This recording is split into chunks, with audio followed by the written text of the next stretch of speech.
우리가 성경에 보게 되면은 하나님과 이스라엘의 관계를 설명하거나 예수님과 이 제자들의 관계를 설명할 때 좀 종종 쓰이는 그런 이미지, 비유가 목자와 양의 비유입니다. 그래서 우리가 목자와 양의 이 관계, 목자와 양의 비유, 이것들은 너무나 잘 알고 있습니다. 그런데 정작 목자와 양의 관계가 뭘 말하는 거지? 라고 할 때는 이렇게 우리가 목동으로서 생활을 해보지 않았기 때문에 그것을 쉽게 이렇게 설명하기 위해서 풀어서 말하기가 그렇게 쉽진 않다는 겁니다. 그래서 오늘 한번 우리가 그렇게 너무나 잘 알고 있었던 목자와 양의 관계 속에서 오늘 시편 23편에서 다윗은 여호와는 나의 목자시니라고 말하고 있는데 이게 도대체 뭘 의미하는 걸까? 어떤 신앙관을 우리들에게 가르치고자 하는 것일까? 그리고 목자가 양을 인도한다는데 목자가 양을 인도하는 것처럼 하나님이 우리를 인도하신다면은 그 방법은 뭘까? 어떻게 인도하시는 걸까? 이런 우리들에게 주는 메시지를 한번 생각해 보려고 합니다.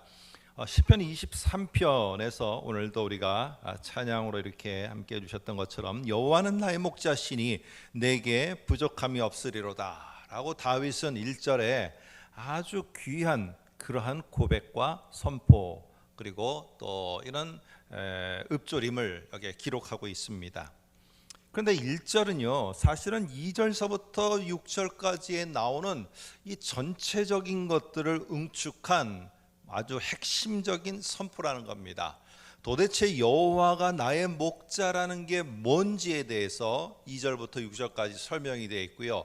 이렇게 하시는 게 여호와가 나의 목자라는 아주 소중한 그러한 표현이다라는 걸 1절에서 말하고 있어요. 근데 우리는 좀 이렇게 그림에 의해서 이 목자이신 하나님, 목자이신 예수님, 양인 우리 이 목자와 양의 관계를 그림에 의해서 이렇게 학습이 되어졌습니다.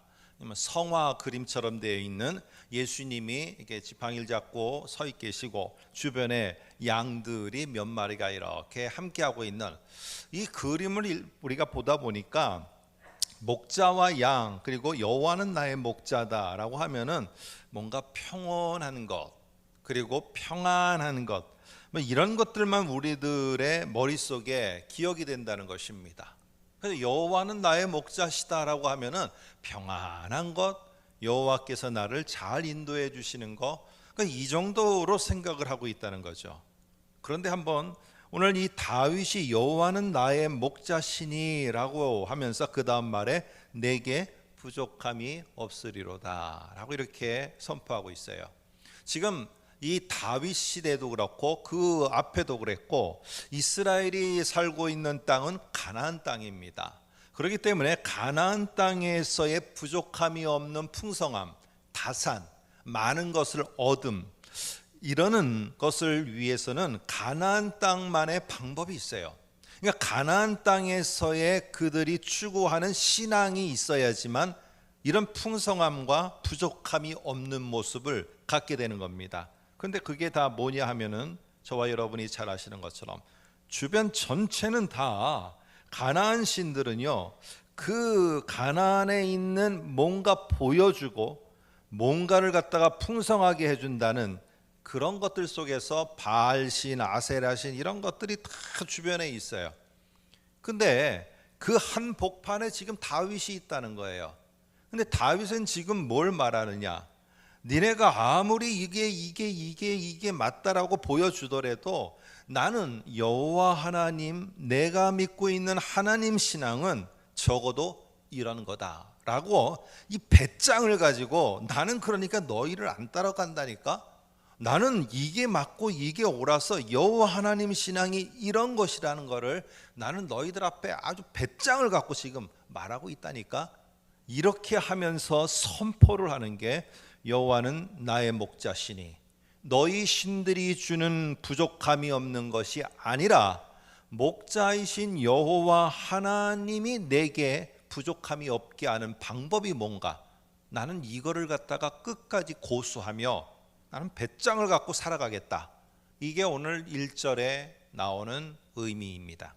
그러면은요 1절은요 그저 우리가 생각하는 것처럼 평온함을 갖다가 그림으로 묘사하는 정도의 그런 구절이 아니고요, 이거는 세상을 향해서 세상의 모든 둘러싸여져 있는 그 중앙에서 하나님 여호와를 믿고 신앙하는 게 이것이라고 하는 아주 배짱을 갖고 선포하는 귀중한 신앙의 고백이라는 사실입니다. 여러분, 그러하기 위해서는 이게 목자와 양의 관계가 뭔가 이걸 알아야 됩니다. 여러분께서도 지금 그렇게 많이 들었지만 목자와 양의 관계가 뭡니까? 목자와 양의 관계가 목자는 양을 인도하는 거요.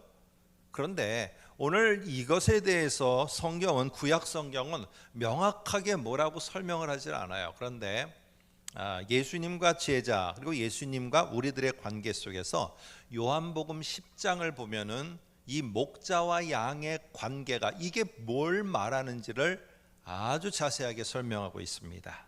한번 좀 설명을 위해서 요한복음을 잠시 갔다가 다시 오늘 23편으로 오겠습니다. 여러분 준비가 제가 다 했기 때문에 앞에 보시면 될 것 같습니다. 요한복음 10장 3절에 보면은 이렇게 말합니다. 그가 목자가 자기 양들의 이름을 각각 불러 인도하여 내느니라. 그러니까 목자는 양들을 인도하여 가는데요, 인도하는 방법이 뭐냐 하면은 이름을 부른다는 거예요. 말을 한다는 것이고요, 목자는 소리를 낸다는 겁니다. 그러니까 목자와 양만이, 자기 양만이, 자기 목자만이 하는 말하고 듣는 특별한 소리가 있어요. 그러니까 목자가 특별한 소리를 내면은 양은 나를 부르는구나 하고 그것을 따라서 갑니다. 양의 역할은요, 그래서 양의 의무는 보는 게 아니에요. 내가 지금 뭘 보았기 때문에 목자가 나를 인도한다, 이게 아니에요. 양은 오로지 뭘 하느냐? 음성을 들어요. 그래서 10장 3절에 보면은, 요한복음 10장 3절에 보면은 양은 그러므로 그의 음성을 반드시 들어야 하나니 하고, 양들이 해야 되는 역할은 들어야 되는 거예요. 양들이 꼭 필요한 것은 들어야 되는 거예요. 목자는 양을 잘 인도해야 돼요. 근데 양은요 근시예요. 근시. 보지를 못해요. 가까이 있는 것을 보지를 못해요. 그래서 이 양은 가까이 있는 걸 보지를 못하기 때문에 목자들은 그 양을 인도하기 위해서는 소리를 내야 돼요. 소리를. 그러면 양은 어떻게 하느냐? 무조건 그 소리, 나를 부르는 소리, 그것이 목자의 소리인 것을 분명히 알고 그냥 가는 거예요. 보여서 가는 게 아니라 소리가 들려서 가는 거예요. 그런데 내게 지금 상황 속에서 뭐가 안 보인다고? 저 목자가 나를 부를까? 정말 나를 바른 곳으로 인도할까? 고민하면은 못 가는 거예요. 내가 그 속에서 배짱 있게 못 가는 거예요. 배짱 있게 발을 내딛지 못하는 거예요. 근데 양들은요 참 희한하게 보지 못하기 때문에 뭐만 의지해서 가느냐? 목자의 소리만 듣고 거기만 따라가는 거예요. 그게 어딘지 모르지만은 나를 부르는 목자를 믿고 소리를 따라가는 겁니다. 그래서요 목자와 양의 관계는요 말씀으로 부르심, 그리고 양들은 경청과 순종이라는 이런 관계 속에서만 결국에 이 목자와 양의 관계가 형성됩니다. 그러니까 분명히 하나님, 예수님은요 말씀으로 하셔서 부르시고 말씀으로 인도를 해요. 그런데 우리는 경청하고 순종을 하는 게 아니라 자꾸 보려고 한다. 뭔가를 갖다가 나타나는 것을 보고 그것을 판단해서 가려고 한다. 그러면 이거는 안 맞는 거예요. 목자하고 양하고의 관계가 안 되는 것처럼 하나님과 예수님과 우리의 관계도 안 되는 거예요. 그러니까 우리는 뭘 해야 되느냐? 들어야 되는 거예요. 여러분이 오늘 필사를 다 내라고 하셨던 것처럼 저도 많지는 않지만은 쭉 하면서 적으면서 하나님이 이런 말씀을 이게 있네. 이런 말씀이 있네. 적다 보면은 새롭게 들리는 말씀이 있고요. 읽다 보면은, 듣다 보면은 새로운 인도하심의 말씀이 있어요. 여러분, 그런데 한번 보시면은 아브라함도 내가 이거 다 보여주니까 네가 나를 따라서 와라 라고 하지 않으셨어요. 그냥 하나님께서는 아브라함을 소리로 말씀으로 부르셨어요. 약속을 주실 때도 물론 그림 교육을 주셨지만은 실제로는 그에게는 아들 하나가 없었어요. 눈에 보이는 게 없어요. 그런데 오직 주신 약속은 뭘로만 주셨느냐? 말씀으로만 주셨어요. 결국 갈 바를 알지 못하지만 아브라함은요, 그 말씀을 듣고 가는 거예요. 말씀을 듣고. 여러분, 이런저런 어려움들이 많이 있습니다. 이런 어려움도 있고 저런 어려움도 있고, 그러다 보면 하나님의 인도하심의 그런 방법들을 생각하게 되고, 책들도 하나님이 인도하시는 방법, 이런 책들도 많이 있습니다. 근데 중요한 것은 무엇이냐면, 다윗이 지금 오늘 23편에서 말하려고 하는 것은 하나님이 우리를 인도하시거나 하나님과 우리의 관계는 세상의 사람들의 관계와는 다르다는 거예요. 세상은 어떻게 하느냐면 가시적인 효과를 보여줍니다. 짝퉁이라도요, 좋은 것들을 자꾸 보여줌으로 말미암아 내 마음을 동하게끔 만듭니다. 한번 생각해 보세요. 한번 여러분들이 오늘 제 말을 듣고 다시 한번 주의 깊게 보면은 정말 웃음이 나는 광고가 나와요. 그게 뭐냐 하면은 TV 광고에 보면은 어떤 영양제라든지 약이라든지 화장품이라든지 기타 등등의 거를 판매하는데 유명한 연예인이 등장해요. 근데 그 연예인이 등장해서 뭐라고 말하느냐, 이 약품에는, 이 식품에는 뭐 말하는데 무슨 화학 공식 같은 거 아니면 특수 성분 같은 거 말을 해요. 근데 그 특수 성분을 그 연예인이 알겠냐고요? 몰라요. 화학 공식을 알겠냐고요? 몰라요. 근데 뭐가 합해져서 만들어진 아주 효과가 좋은 겁니다라고 하면은 보는 사람은 어떻게 하느냐? 마음이 통하는 거예요. 왜? 저 유명한 연예인이 말하기 때문에. 그 사람은 그게 뭔지도 모르고 말하고 있어요. 그러니까 자꾸 세상은 어떻게 하느냐? 보이는 거예요. 보여주는 거예요. 그래서 어떻게 하느냐 하면은 이 풍선이 점점 커지는 이런 모습처럼 풍선 효과를 갖다가 일으켜서 사람들이 보게 만들어요. 와, 저기 저런 풍선이 터져 있네. 그러면서 풍선을 따라가게 해요. 그러다가 어느 순간인가 풍선이 퍽 하고 터져버리면은 풍선과 함께 내가 따랐던 모든 것도 무너지는 거예요. 내가 하는 부동산도 그렇고요, 내가 하는 일도 그렇고요, 내가 향해서 지금 나아가는 것도 그렇고요, 세상은 다 풍선 효과를 보여준다니까요. 그래서 어저께 보니까 신문에 이런 게 있더라고요. 특별히 우리 젊은 청년들 여기 예배 함께 하는데, 알바 자리를 구할 때 이런 거는 절대 현혹되지 말아라. 뭐냐? 하루 일당 30만 원, 20만 원. 이거는 절대로 가면 안 되는 거라는 거예요. 내용은 안 받습니다. 그런데 일단은 저도 보게 되는 거. 이런 데가 다 있어. 우리나라에. 젊은이들은 더 한다는 거죠. 왜? 눈에 보이는 풍선 효과 때문에 그래요. 이게 세상의 모든 직장을 선택하는 거, 내가 인도함을 받아가는 거, 지금같이 어려운 시기 속에서 문제를 해결해 나가는 거, 모든 것들이 다 뭐냐 하면은 보여줌으로써 따라오게 만드는 거예요. 그런데 오늘 그 한복판에 우리는 지금 서 있어요. 그럴 때 우리는 어떻게 하느냐? 나는 여호와 하나님의 말씀을 듣고 그 말씀을 따라가겠노라. 여러분이 이 세상 한복판에서 과연 선포할 수 있다면은 그거는 배짱이 있는 사람이에요. 오늘 지금 다윗은 지금 이러한 가나안 땅의 모든 풍선 효과를 가지고 사람들의 마음을 동화시키는 것에 한 복판에서 여호와는 나의 목자시니라고 말하는 것은, 나는 목자가 양을 인도하는 것은 말씀과 소리로 다 인도하는 것처럼 하나님이 나에게 소리로 다 인도하심을 나는 끝까지 믿고, 그게 어떤 길이든지 나는 그것을 보는 게 아니라 나를 부르시는 하나님의 소리를 듣고 말씀을 듣고 나는 끝까지 가겠노라 꼭 고백하는 게 오늘 23편 1절의 말씀입니다. 이게 참 우리의 갈등이에요. 보이는 수많은 것들 속에서 많은 효과들이 나타나고 그 속에 사람들이 다 따라서 움직여 가는데, 나는 들리는 말씀 속에서 끝까지 배짱 있게 가겠다. 여러분, 이거를 우리가 성경을 통해서 다윗을 보니까 그런가 보다 하지, 막상 내가 결단하게 될 때는 쉽지가 않다는 겁니다. 한번 보시면은 2절에 푸른 초장과 쉴만한 물가로 인도를 하십니다. 의의 길로 인도를 해나가세요. 영혼을 소생시켜요.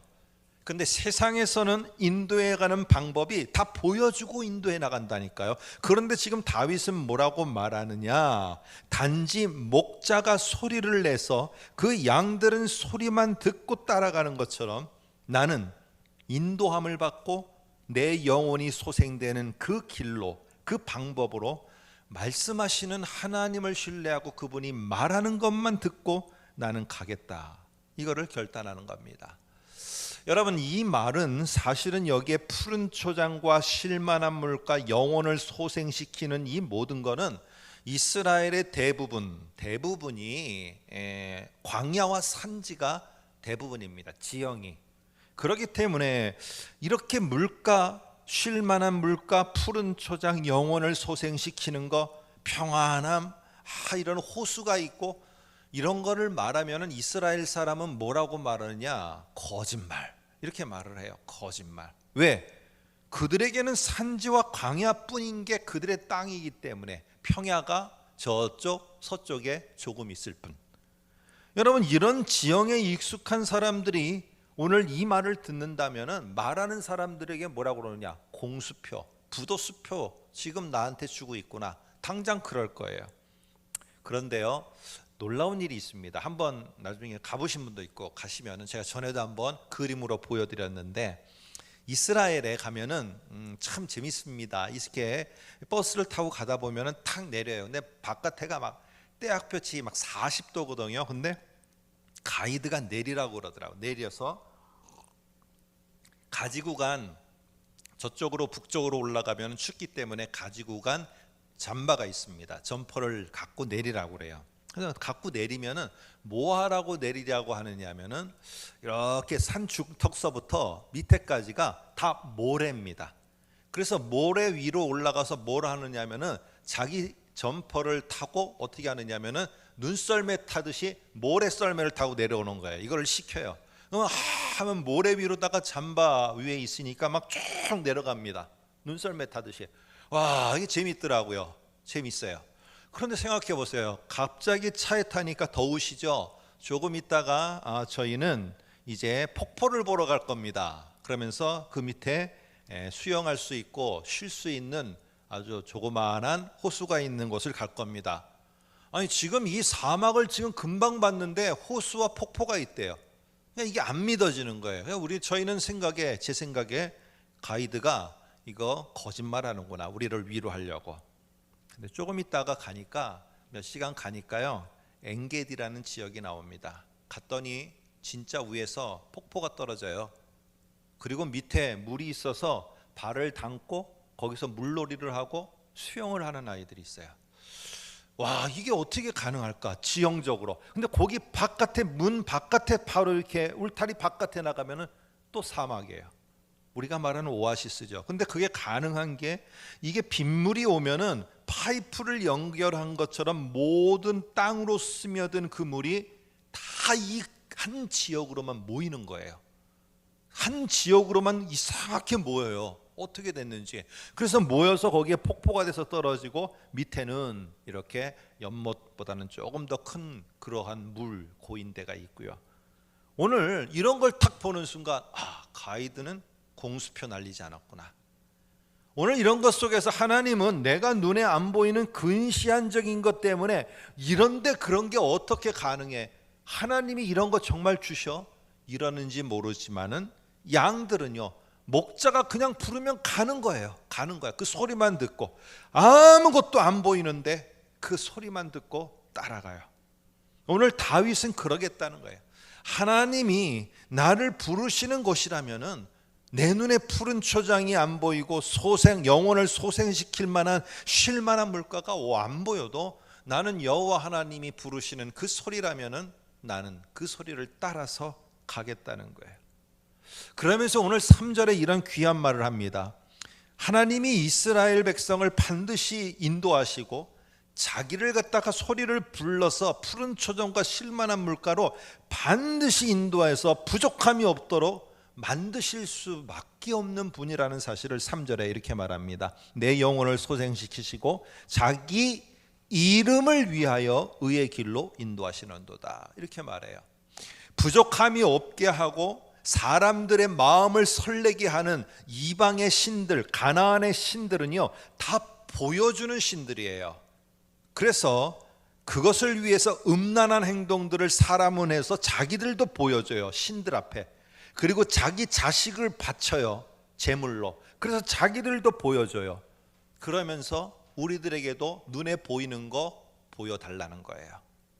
그런데 이런 모든 신들의 이름, 가나안의 어떠한 신들의 이름보다도 말씀하시고 말하고 부르고 말로 다 인도하시는 이 하나님을 믿은 이 다윗이 정말로 회복되어지고 오늘 부족함이 없게 되고 푸른 초정과 쉴 만한 물가로 인도함을 받아 모든 다른 이방의 신들 속에서 여호와, 그 하나님의 이름이 정말로 위대하신 분이구나, 정말 탁월하신 분이구나, 이거를 그분이 증명하기 위해서라도 나는 분명히 하나님이 나를 인도하실 것을 나는 믿고 따라간다.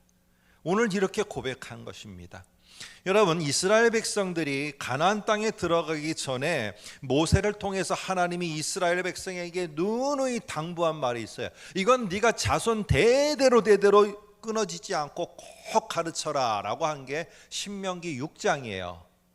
네가 앉으라 서나 이걸 가르치고 손목에 매서 내가 너에게 명령한 걸 가르치고 미간에 가서 그거를 갖다가 넣어서 그것을 외우도록 해서 또 가르치고 절대로 잊지 말라고 신명기 6장에 말하는데, 그 앞에 뭐라고 시작하느냐, 이렇게 시작해요. 쉐마 이스라엘, 이스라엘아 들으라. 이스라엘과 하나님은, 이스라엘은 하나님 앞에 해야 될 게 뭐냐면은 들어야 되는 거예요. 들어야 되는 거야. 보여달라고 하고 하나님 이거를 보여주시고 나에게 보이는 걸 주세요 하는 게 아니라 하나님의 말씀을 들어야 돼요. 이스라엘 백성들은 광야를 왔는데 하나님은 계속 말씀만 하는 거예요. 우리 눈에 보여지는 게 없어요. 아무것도 보여주는 게 없어요. 그러니까 어떻게 하느냐? 야, 무슨 하나님이 말씀만 하냐? 우리에게 좀 보여주고 우리도 볼 수 있는 그런 하나님으로 좀 바꿔보자 해서 그들이 하나님을 바꿨어요. 다른 신을 섬긴 게 아니고요, 하나님을 눈에 보이는 신으로 바꿨어요. 그게 바로 뭐냐면은 금송아지예요. 그러면서 앞에 보시면 출애굽기 32장 4절에 이렇게 말합니다. 이스라엘아, 이는 너희를 애굽에서 인도하여 낸 신이다. 이렇게 보이는 게 우리를 이집트에서 데려온 신이다 라고 말하며 보여줍니다. 근데 하나님은 어떻게 말씀하셨느냐? 출애굽기 20장 2절 뭐라고 말하느냐? 나는 너를 애굽 땅 종 되었던 집에서 인도하여 낸 네 하나님 여호와다. 요게 20장 2절이에요.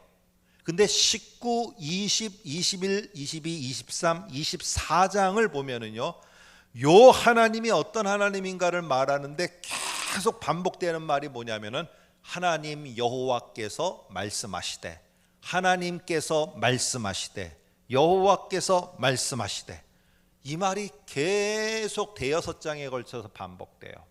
하나님은 어떤 하나님이에요? 이집트에서 그들을 인도하여 낸 하나님은 말씀하시는 하나님이에요.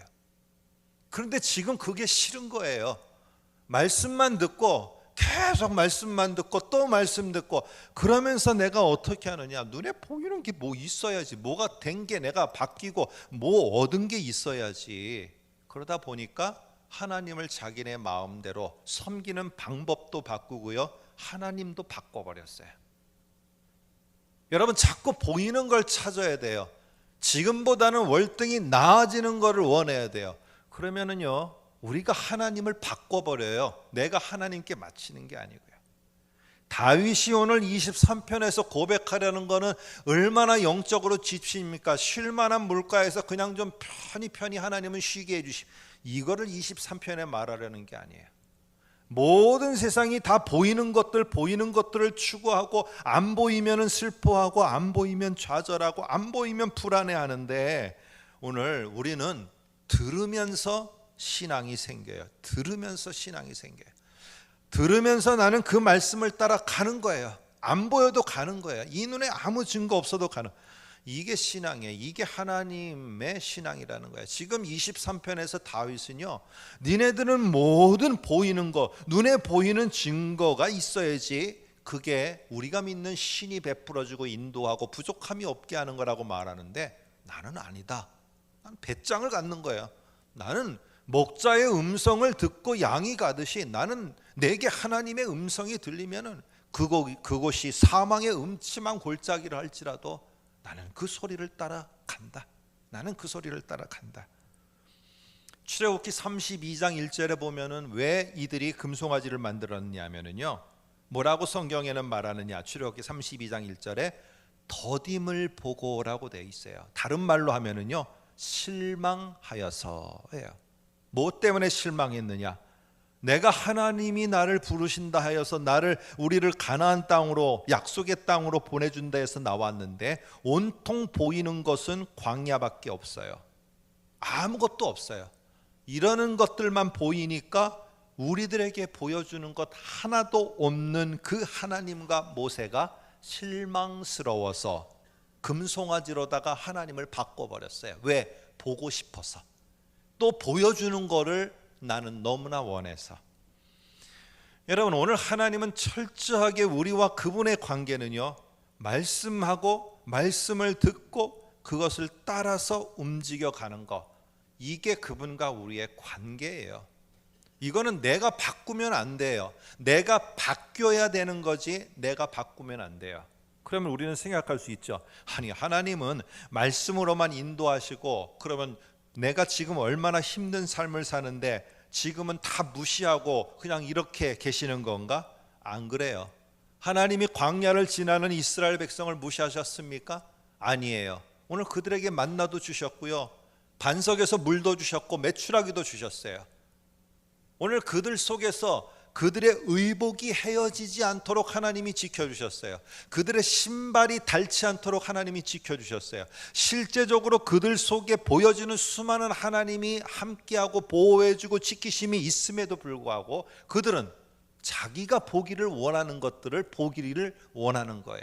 기대하는 것을 보기를 원하는 거예요. 하나님은요, 현실을 그렇게 무시하시면서 말씀만 듣고 따라오라, 오늘 그렇게 하지 않아요. 다윗은 그래서 오늘 4절서부터 5절까지 하나님은 말씀으로 나를 부르시는데 현실은 무시하시고 무조건 따라오라, 그런 하나님은 아니셨다라고 고백을 합니다.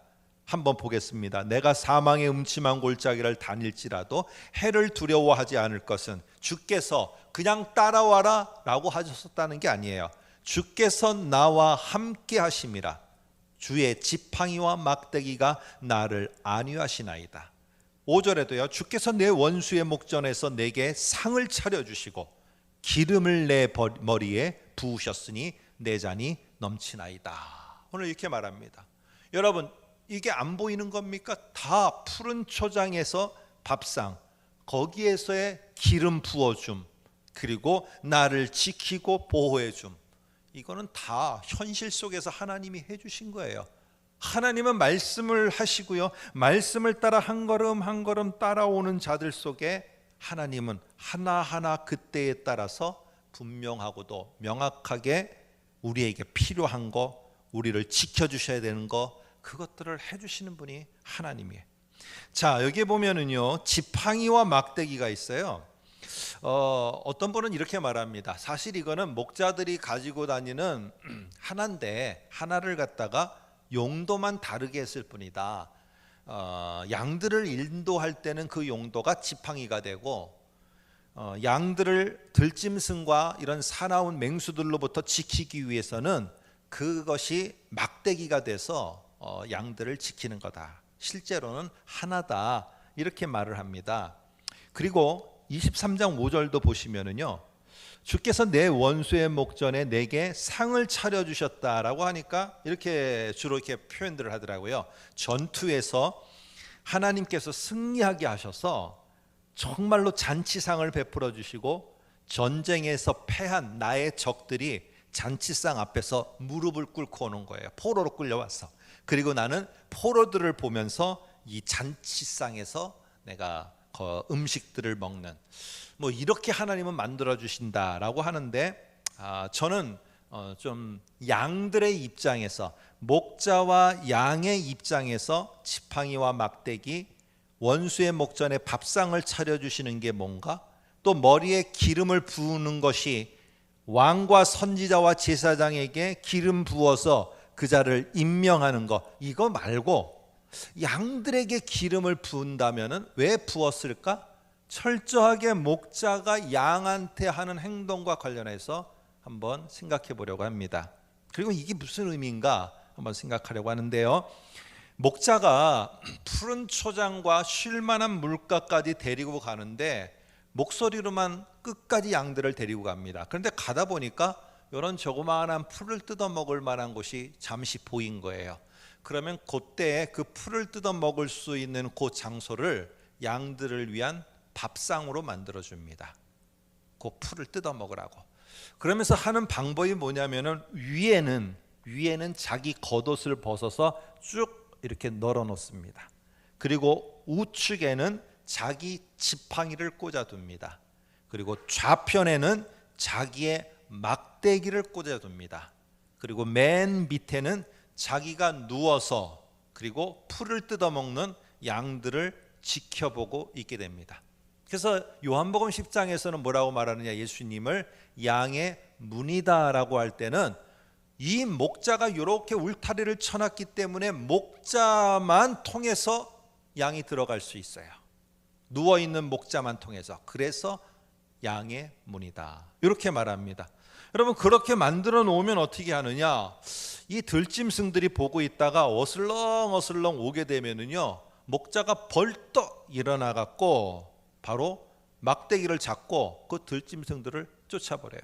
그리고 어떻게 하느냐, 배고픔에 있는 양들은 평안하게 그 밥상, 푸른 초장에서 그냥 풀을 뜯어 먹도록 지켜주는 거예요. 여러분, 이게 하나님이 그냥 말씀만 하시고 목자가 휘휘 부르면서 나를 따라오라고만 하면서 끝나는 게 목자가 아니잖아요. 먹을 걸 주는 거예요. 그리고 어렵고 힘든 거를 끝까지 막대기로 지켜주는 거예요. 그리고 이 안을 침범하지 못하도록 자기가 문이 되어서 들어 누워서 양들을 끝까지 지켜보는 거예요. 이건 목자가 진짜 현실적으로 실제적으로 해주는 거 아니에요? 하나님은 우리에게 말씀만 하시고 따라오라 그러면 따라간다? 양들은 무조건 따라간다? 쫄쫄이 굶더라도 따라온다? 그렇지 않아요.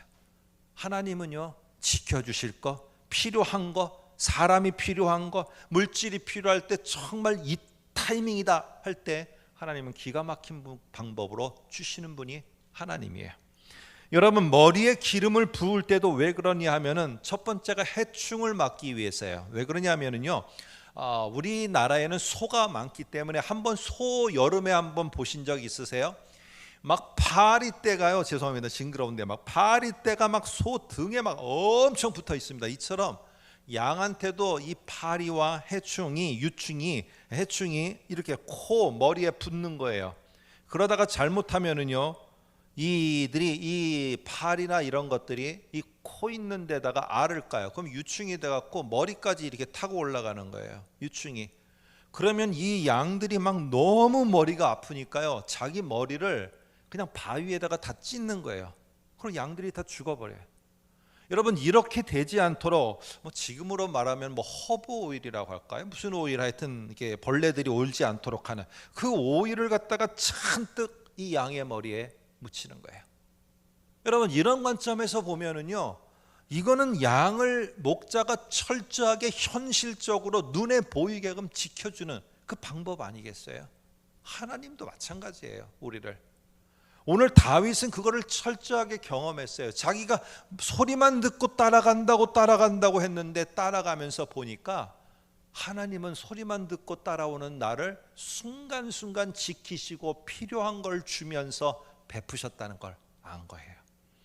오늘 이렇게 기름을 발라주면 어떻게 하느냐 하면은 근시적인 이 양들은 서로가 지들끼리 막 머리를 다 받아버립니다. 머리를 받고 막 싸움박질을 하고 이렇게 합니다. 그런데 어떻게 하느냐, 기름을 바르니까요 머리끼리 부딪히다가 다치지 않고 빗나가는 거예요. 기름 때문에 빗나가. 그러다 보니까 몇 번 하다 보면은 이게 아닌가 보다 하면서 미끄러지고 하다가 결국에 멈추게 되어집니다. 다윗은 이걸 안 거예요. 목자는 소리만 하고 따라오라고 하는 게 아니라 실제적인 도움도 주고 보살핌도 주고 필요한 것도 주는 그분이 바로 목자인 하나님이구나. 오늘 여기 속에서 전반부 후반부 속에서 나눠서 말합니다. 왕으로 세움을 받은 다윗을 한번 생각해 볼까요? 왕으로 세움을 받고 약속을 받은 다윗, 현실이 어땠습니까? 장인한테 쫓겨다니죠. 여기저기 옮겨 다니면서 우울증 때문에 힘들고 불면증과 불안 속에서 하루하루를 살아가며 10여 년을 살아가죠. 그런데 돌아보니까요, 그러는 동안에 굴 속에 있을 때 함께하는 사람들이 모이고 순간순간 자기가 어려울 때마다 피할 길들을 생겨서 살아나게 만들고, 오늘 하나님은 그 실제적인 현실을 직시하시면서 도와주신 분, 그분이 바로 나의 목자시라는 것을 오늘 말하고 있습니다. 마지막 끝으로 23장 6절에 이렇게 말합니다. 앞에 화면을 제가 좀 쉽게 번역을 해놨는데 한번 보시면 좋겠습니다. 내가 여호와의 집에 영원히 거할 때까지 나의 평생의 하나님의 선하심과 인자하심이 반드시 나와 함께 하리라. 여기에 선하심과 인자하심, 특별히 인자하심은요, 제가 누누이 말씀드렸던 이스라엘 말 헤세드라는 말이에요. 이 말은 당장 눈에는 안 보이고 당장은 그것이 내가 해결되어지지 않지만은 한번 약속하신 것은 끝까지 변개하지 않고 이루시는 분, 이런 하나님을 나타날 때 쓰는 게 뭐냐? 하나님의 선하심과 인자하심, 하나님의 헤세드예요. 헤세드. 하나님은 한 번 하신 그것을 끝까지 포기하지 않고 이루시는 분이다. 이게 오늘 6절의 마지막의 고백입니다. 여러분, 세상은요 광고로 효과를 극대화하고요, 자꾸만 더 잘된 사람들 추켜 올려서 나도 그 사람처럼 그 사람의 반열에 쓰도록 따라오게 만듭니다. 그래서 우리 자녀라도, 나는 못하면 우리 자녀라도 그렇게 됐으면 하는 것으로 우리는 자꾸 기대하게 만듭니다. 이럴 때 우리의 배짱이 필요합니다. 아무리 그렇게 보여도 나는 말씀하시는 하나님을 따라서 걸어가겠노라. 그분은 나에게 공수표 던지지 않고, 그분은 나에게 엉뚱한 길로 인도하지 않고, 그분은 말씀으로 나를 분명히 인도하시기에 나는 그분을 따라가겠노라. 여호와의 그 목자이신 여호와 하나님은 그럼에도 불구하고 순간순간 나에게 피할 길을 주시고 합력하여 선을 이루시고 필요한 자를 붙여주시면서 말씀으로 인도하시는 그 하나님, 나는 그분의 인도함을 끝까지 받도록 배짱 있게 살아가겠노라. 오늘 이게 우리가 해야 될 시편 23편과 함께하는 고백입니다.